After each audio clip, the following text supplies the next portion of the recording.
Survei beberapa lembaga menyebutkan belum ada yang mampu menandingi tingkat elektabilitas maupun kepopuleran Basuki Cahayapurnama sebagai bakal calon gubernur DKI Jakarta. Kini, tokoh sekelas Menteri Kelautan dan Perikanan Susi Pujiastuti disebut-sebut sebagai lawan sepadan untuk Ahok. Dalam diskusi publik bertema mencari alternatif selain Ahok di Pilkada DKI Jakarta yang berlangsung di kantor para sindiket Kebayoran Baru Jakarta Selatan membuktikan bahwa saat ini nama Basuki Cahayapurnama atau Ahok masih terdepan dalam lembaga survei. Hal ini dikarenakan masih banyaknya partai politik yang belum menentukan kandidatnya di Pilkada DKI 2017 mendatang. Sejumlah nama sudah muncul, namun bukan diusung dari partainya, seperti Yusril Iza Mahendra. Nama Yusril saat ini sudah ramai dibicarakan, namun belum diajukan oleh partai pendukung. Selain Yusril, nama lain yang pantas untuk menantang Ahok, yaitu Menteri Kelautan dan Perikanan Susi Pujiastuti. Susi dinilai layak karena keberaniannya dan dianggap jujur. Ahok itu tegas, Ahok itu punya keberanian, Ahok itu orangnya keras dan kebijakannya itu kan tidak bisa kompromi. Cari yang memiliki keberanian yang sama. Contohnya Susi misalnya. Susi itu memiliki keberanian yang sama, bahkan kerap kali berseberangan dengan yang di atas kan.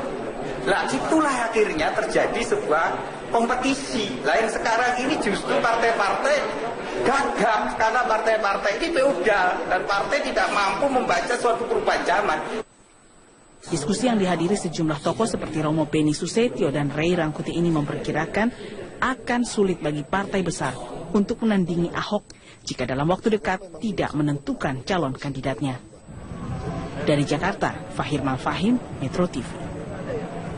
Besaran korupsi seperti kita ketahui sebelumnya dan juga gencar di pemerintahan Metro TV terkait OTT atau operasi tangkap tangan yang dilakukan KPK Kamis malam kemarin, di mana anggota DPRD DKI Jakarta Muhammad Sanusi ditangkap penyidik KPK pada Jumat kemarin dini hari, di mana akhirnya DPP Gerindra angkat bicara mengenai kabar OTT KPK terhadap kadernya M. Sanusi. Nah, Wakil Ketua Umum Gerindra Sufmi Dasko Ahmad menyatakan jika terindikasi korupsi maka tindakan tegas partai tentunya akan diambil. Kita akan lihat dulu beberapa headline pemberitaan terkait OTT anggota DPRD DKI yang dimana KPK juga mengamankan sejumlah barang bukti begitu, dan Ketua Komisi DPRD DKI Jakarta M. Sanusi ini tentunya ikut ditangkap dalam OTT yang dilakukan KPK hari Jumat malam kemarin.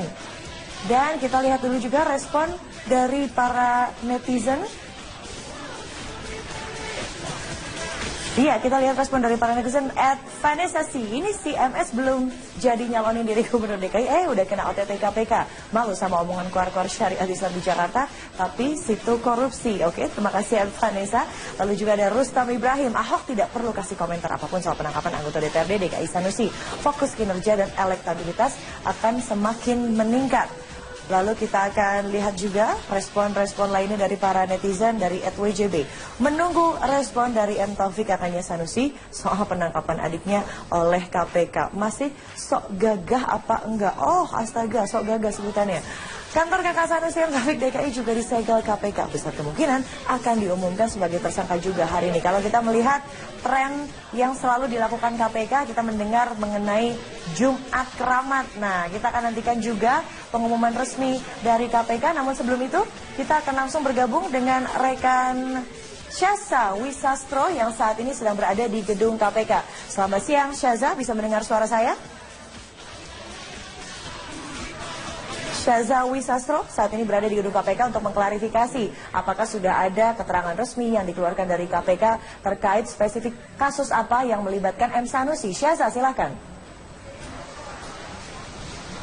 Ya, memang hingga saat ini kami belum mendapatkan informasi mengenai kasus apa, kasus yang membelit Muhammad Sanusi yang ditangkap oleh KPK Kamis malam yang lalu. Memang tadi pagi pimpinan KPK Agus Raharjo telah menyatakan bahwa hari ini dijadwalkan akan dilakukan konferensi pers terkait dengan operasi tangkap tangan yang dilakukan KPK terhadap Muhammad Sanusi ini Kamis malam yang lalu. Muhammad Sanusi ini ditangkap oleh KPK KPK sekitar pukul 8 waktu Indonesia Barat, Kamis malam yang lalu. Dan selain menangkap atau mengamankan Muhammad Sanusi, KPK juga menyita sebuah mobil mewah dengan merek Jaguar berwarna hitam. Selain itu juga menyita 2 tas besar lainnya. Walaupun hingga kini kami belum mendapatkan keterangan yang resmi dari Komisi Pemberantasan Korupsi, namun telah dikonfirmasi kepada istri dan juga istri dari Muhammad Sanusi dan juga kader Muhammad Sanusi di Partai Gerindra bahwa mereka telah membenarkan bahwa Sanusi ini ditangkap atau diamankan oleh KPK malam tadi. Untuk informasi, Muhammad Sanusi ini merupakan ketua dari Komisi D DPRD DKI Jakarta dan sebelumnya Sanusi juga menjabat sebagai ketua fraksi Partai Gerindra di DPRD DKI Jakarta. Dan Sanusi ini masuk dalam daftar bakal calon gubernur dari Partai Gerindra.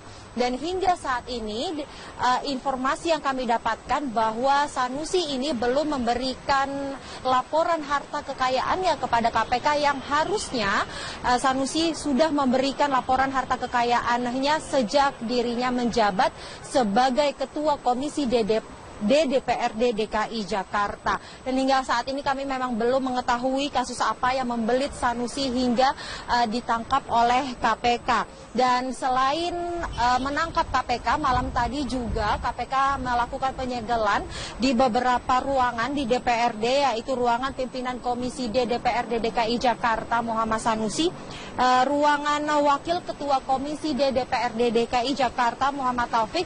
Dan untuk diketahui Muhammad Taufik dan Muhammad Sanusi ini merupakan saudara kandung. Selain 2 ruangan tersebut, ada juga ruangan CCTV dan ruangan Kepala Bagian Perundang-undangan. Dan hari ini memang KPK sedang melakukan penggeledahan di ruangan-ruangan tersebut untuk menyelidiki lebih lanjut atau mengambil barang-barang bukti yang dapat membantu penyelidikan KPK dalam kasus ini. Widya. Baik, terima kasih rekan Syazawi Sastro. Kami akan nantikan tentunya perkembangan informasi terkait M. Sanusi yang sudah ditetapkan tersangka oleh KPK. Terima kasih Syaza. Dan ternyata tidak semua orang ini terkejut atas dugaan korupsi yang dilakukan oleh anggota DPRD. Salah satu contohnya ada Basuki Cahayapurnama alias Ahok yang mengatakan bahwa katanya si lifestyle dari M. Sanusi ini sangat memungkinkan untuk dirinya terindikasi mengenai tindak pidana korupsi. Seperti apa pernyataan Basuki Cahayapurnama? Mari sama-sama kita saksikan. Mewah aja, jam tangannya miliaran, CEO ketemu, mobilnya miliaran semua mobil yang kelas atas dia punya. Ya saya nggak tahu, mungkin dia orang kaya kali. Ya, berapa penghasilannya, gaya hidupnya. Jadi nggak usah banyak ngomong gitu loh. Nah sekarang LHKP-nya kagak lapor gimana coba? Kamu cek aja tuh Sanusi sama Taufik lapor LHKPN enggak? Kagak, naik S-Class, Range Rover, Jaguar. Ya kan, Alfa tuh ada kelas atas lah, Mercy yang V-Class, ya susah kita ngomong.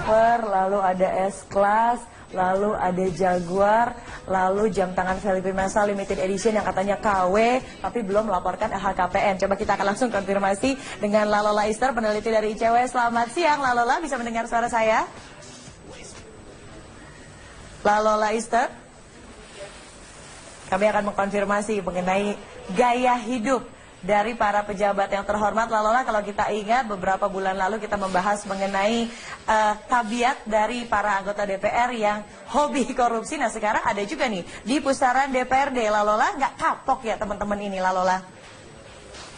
Iya, sebetulnya kan kalau bicara soal gaya hidup sudah sejak lama jadi permasalahan.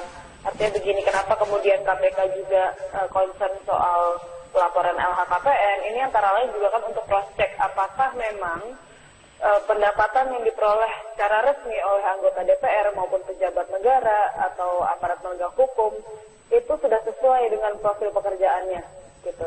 Artinya pendapatan resmi itu berbanding lurus dengan gaya hidup yang dimiliki.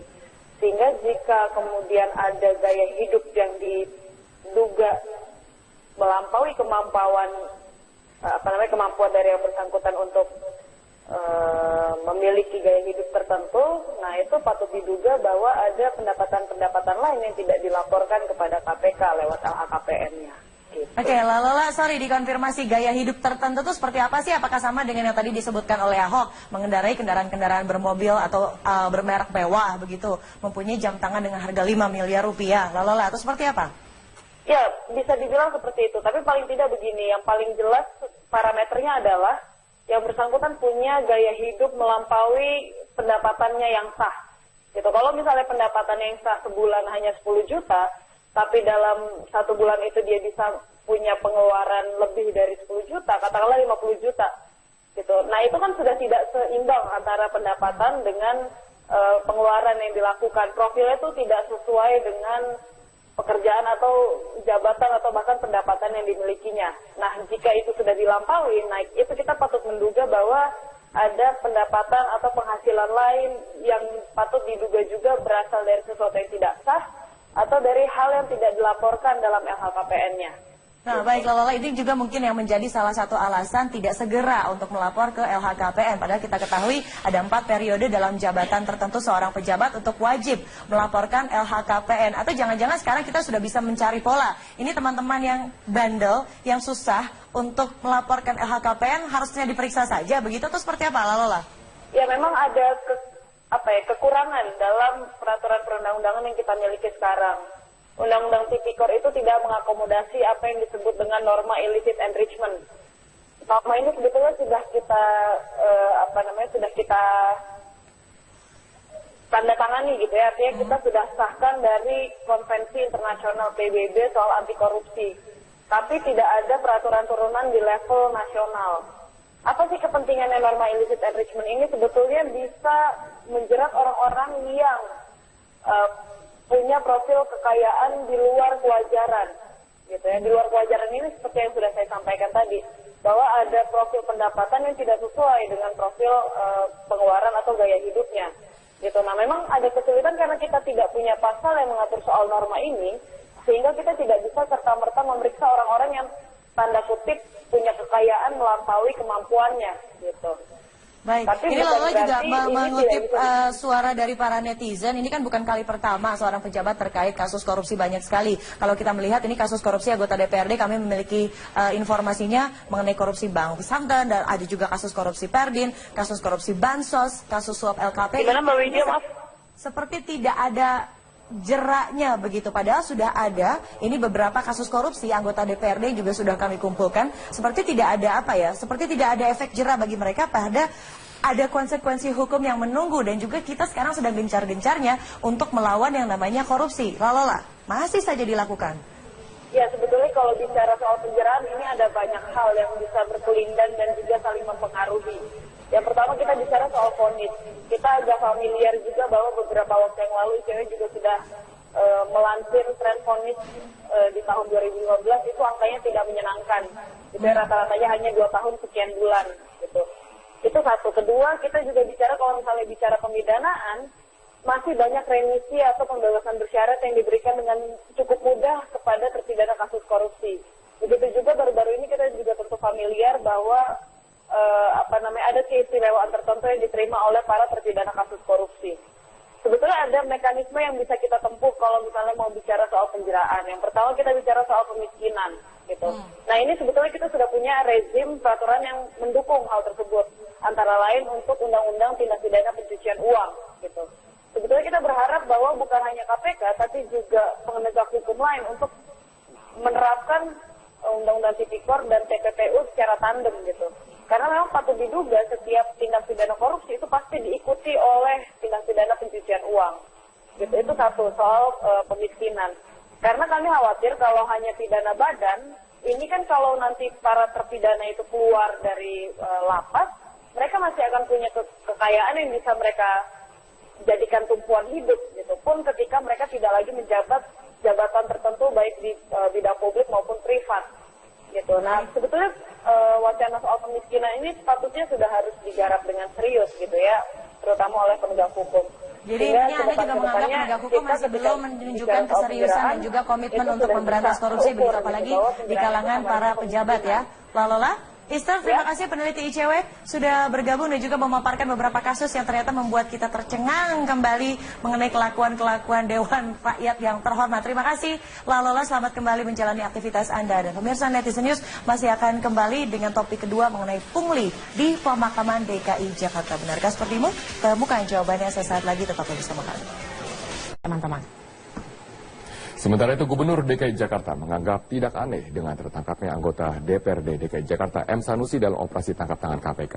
Ahok menilai Sanusi tidak pernah melaporkan harta kekayaannya dan juga Sanusi diketahui selalu bergaya hidup mewah. Hidupnya mewah aja, jam tangannya miliaran, saya ketemu mobilnya miliaran semua mobil yang kelas atas dia punya. Ya saya nggak tahu, mungkin dia orang kaya kali. Ya. Berapa penghasilannya, gaya hidupnya. Jadi nggak usah banyak ngomong kita gitu loh. Nah sekarang LHKP-nya kagak lapor gimana coba? Kamu cek aja tuh Sanusi sama Taufik lapor LHKP enggak? Kagak, naik S-Class, Range Rover, Jaguar. Ya kan, Alfa tuh ada kelas atas lah. Mercy yang V-Class, ya susah kita ngomong.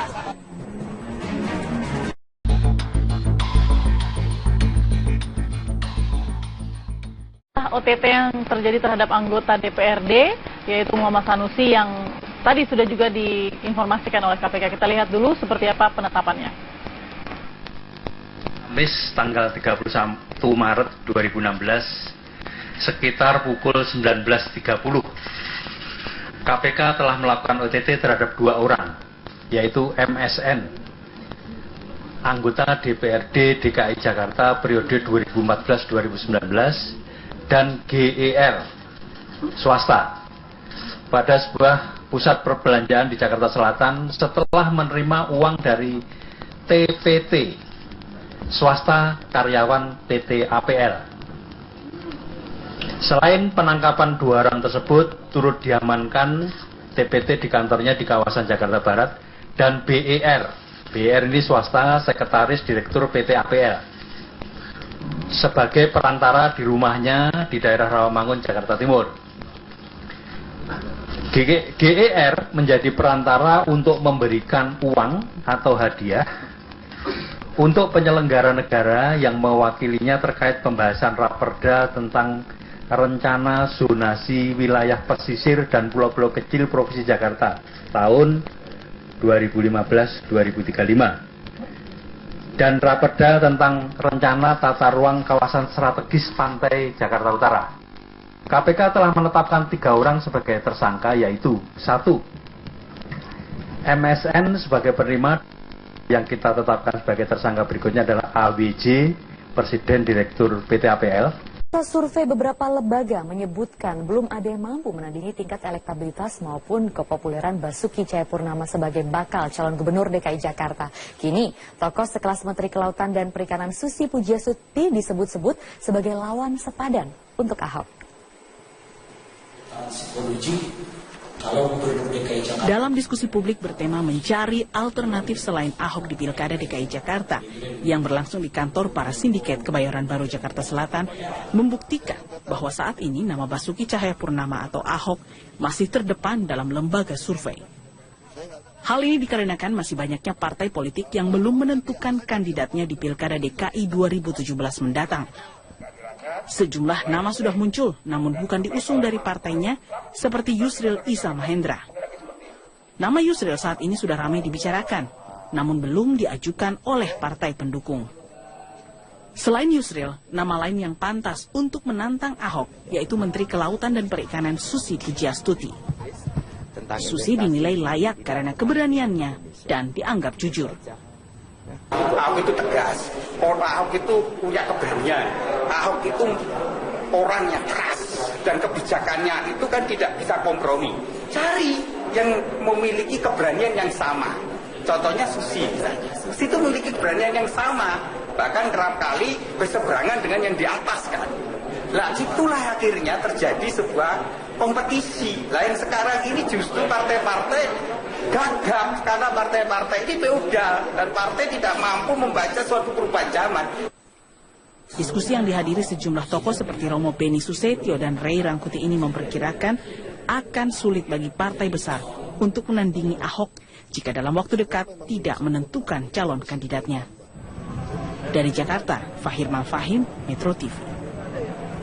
Besaran korupsi seperti kita ketahui sebelumnya dan juga gencar di pemberitaan Metro TV terkait OTT atau operasi tangkap tangan yang dilakukan KPK Kamis malam kemarin, di mana anggota DPRD DKI Jakarta Muhammad Sanusi ditangkap penyidik KPK pada Jumat kemarin dini hari, di mana akhirnya DPP Gerindra angkat bicara mengenai kabar OTT KPK terhadap kadernya M. Sanusi. Nah, Wakil Ketua Umum Gerindra Sufmi Dasko Ahmad mengatakan jika terindikasi korupsi maka tindakan tegas partai tentunya akan diambil. Kita akan lihat dulu beberapa headline pemberitaan terkait OTT anggota DPRD DKI yang dimana KPK juga mengamankan sejumlah barang bukti begitu, dan Ketua Komisi D DPRD DKI Jakarta M. Sanusi ini tentunya ikut ditangkap dalam OTT yang dilakukan KPK hari Jumat malam kemarin. Dan kita lihat dulu juga respon dari para netizen.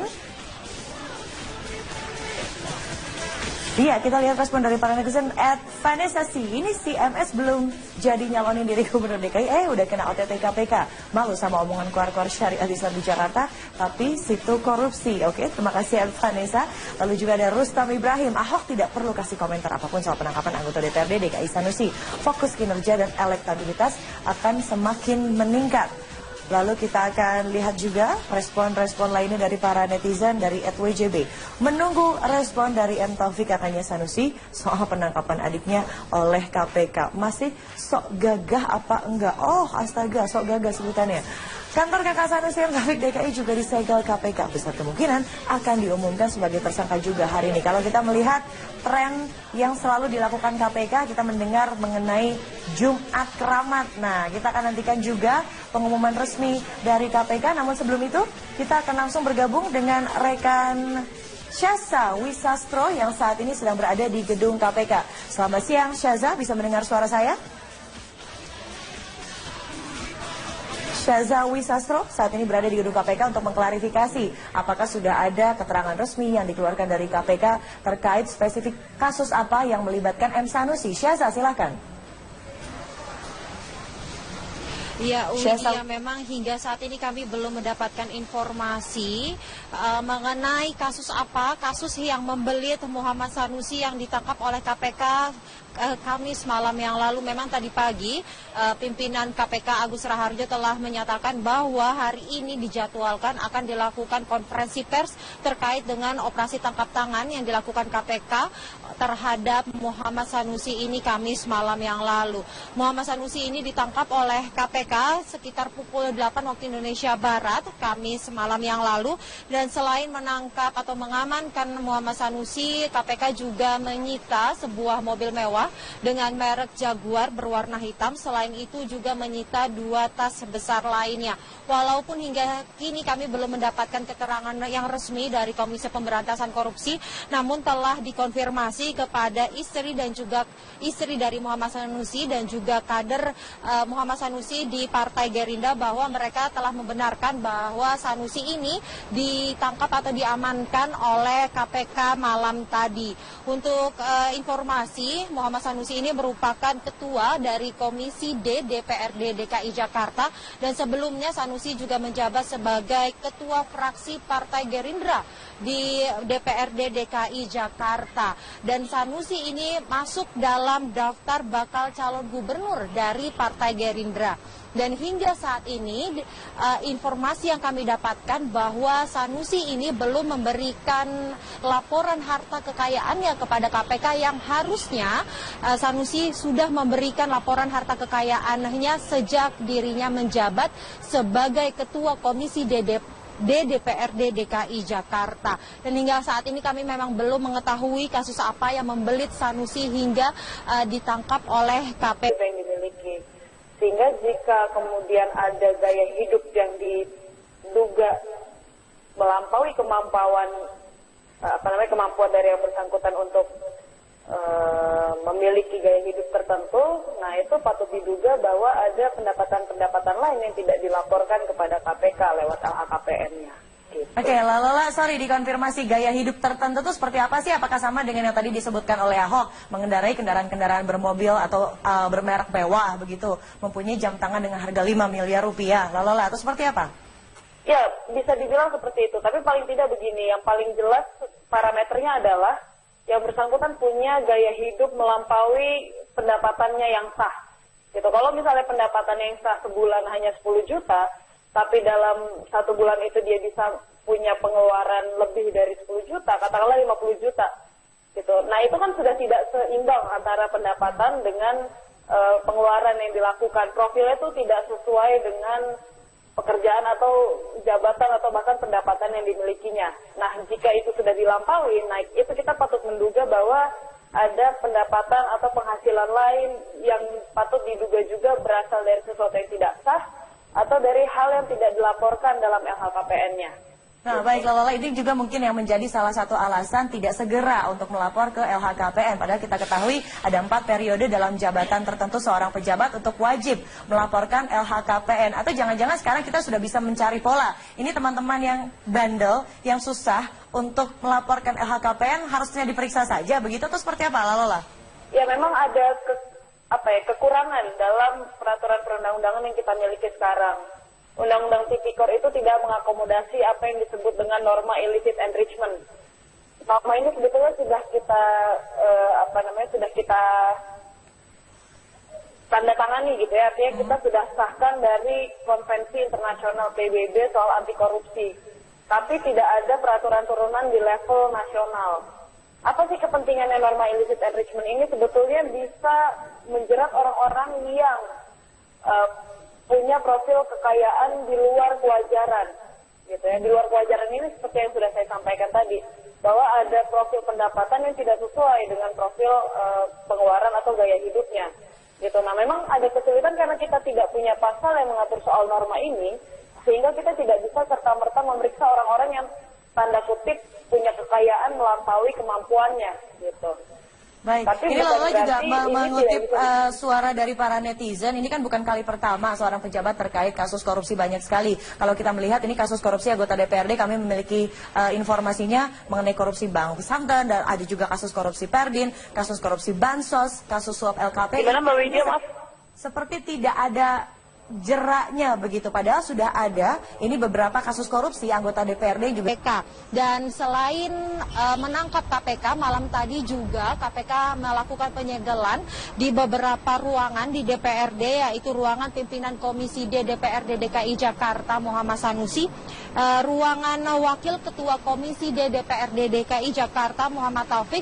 Dan untuk diketahui Muhammad Taufik dan Muhammad Sanusi ini merupakan saudara kandung. Selain 2 ruangan tersebut, ada juga ruangan CCTV dan ruangan Kepala Bagian Perundang-undangan. Dan hari ini memang KPK sedang melakukan penggeledahan di ruangan-ruangan tersebut untuk menyelidiki lebih lanjut atau mengambil barang-barang bukti yang dapat membantu penyelidikan KPK dalam kasus ini. Widya.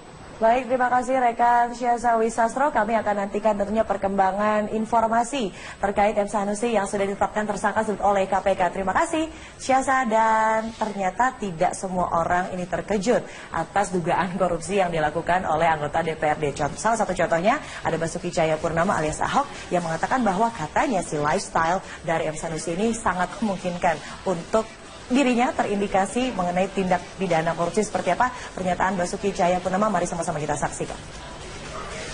Mewah aja, jam tangannya miliaran, CEO ketemu mobilnya miliaran semua mobil yang kelas atas dia punya.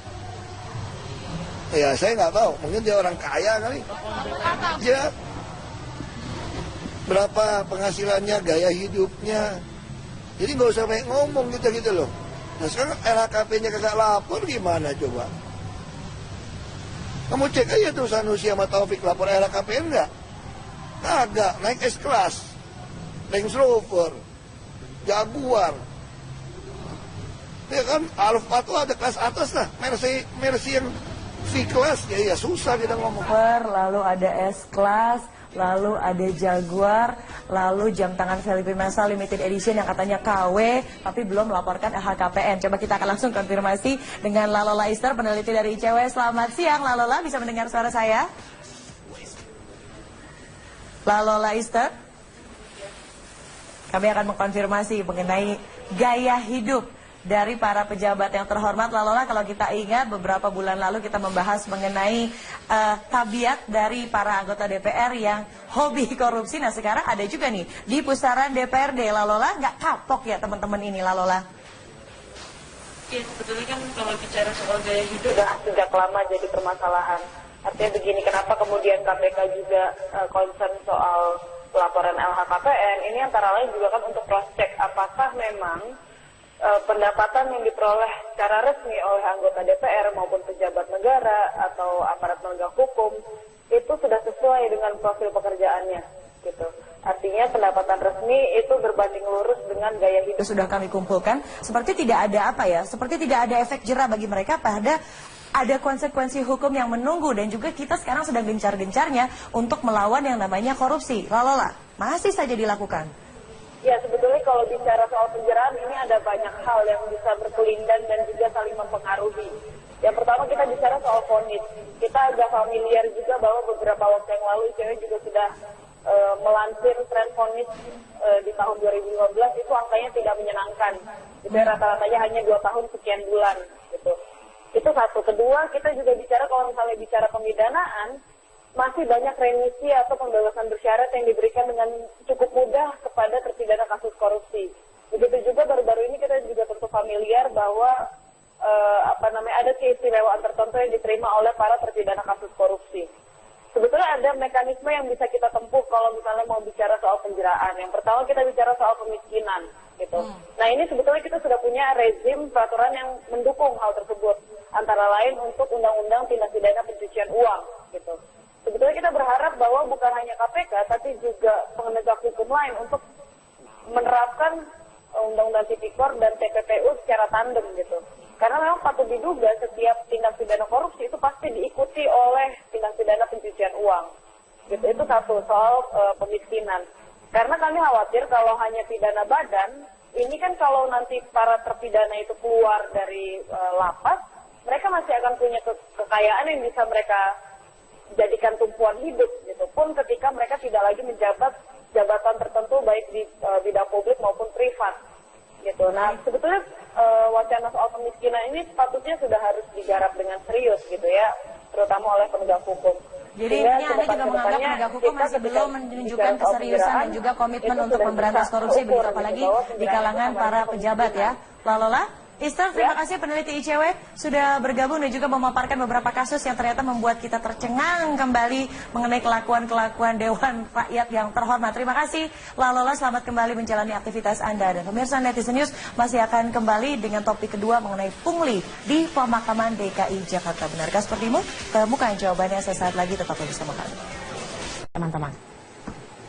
Sementara itu Gubernur DKI Jakarta menganggap tidak aneh dengan tertangkapnya anggota DPRD DKI Jakarta M. Sanusi dalam operasi tangkap tangan KPK. Ahok menilai Sanusi tidak pernah melaporkan harta kekayaannya dan juga Sanusi diketahui selalu bergaya hidup mewah. Hidupnya mewah aja, jam tangannya miliaran, CEO ketemu mobilnya miliaran semua mobil yang kelas atas dia punya. Ya saya nggak tahu, mungkin dia orang kaya kali. Ya. Berapa penghasilannya, gaya hidupnya. Jadi nggak usah banyak ngomong gitu loh. Nah sekarang LHKP-nya kagak lapor gimana coba?